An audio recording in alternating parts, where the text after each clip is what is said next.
की चुटकी बना के और सिंदूर लेकर राधा रानी की मांग भर रहे हैं। ब्रह्मा जी ने तो विशेष कार्य किए, पुरोहित बने और पिता बन के कन्यादान किया। जब तक पिता अपनी पुत्री का कन्यादान नहीं करता तो विवाह संपन्न नहीं होता। और शिशु रूप में शादी हो गई। अब तुम कहोगे शिशु रूप में कैसे हो गई?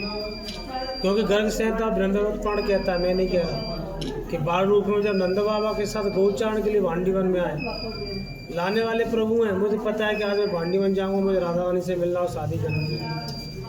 नंद बाबा के गोद में आ गई और इतनी तेज आंधी तूफान कर दिया भांडीवन में कि नंद बाबा लाला को लेके पेड़ की गोटक में बैठ गए और भगवान गोद में भगवान से प्रार्थना कर रहे हैं, प्रभु मेरी लाला की रक्षा करो, आज तो फंस गया मैं लाके से।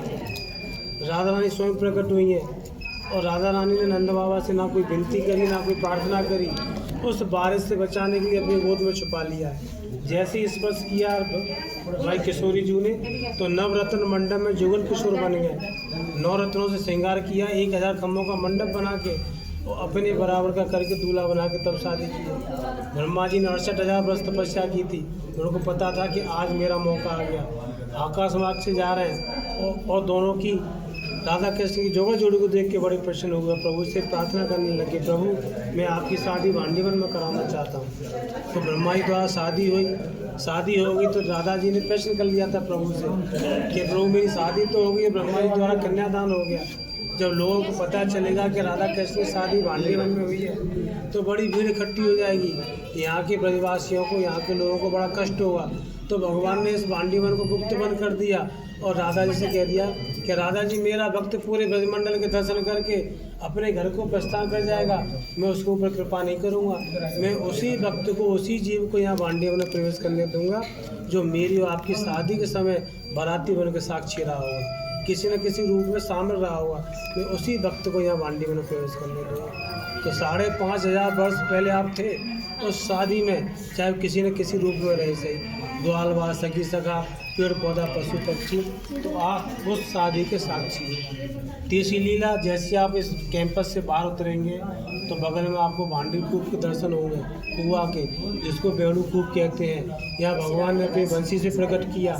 जो कंस का चचेरा भाई था, उसने कंस के चचेरे भाई तो बछड़े का रूप दे के राक्षस था, यहाँ गायों को झुंड में शामिल कर दिया और वो बच्चा जो राक्षस यहाँ आके सबके ऊपर आक्रमण करने लग गया, सबको मारने लग गया।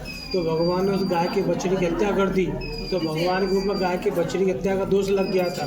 तो ब्रजवासी बोले कि प्रभु आपने गाय की बछड़ी की हत्या की है, आपको फिर पाप का प्रायश्चित करना पड़ेगा।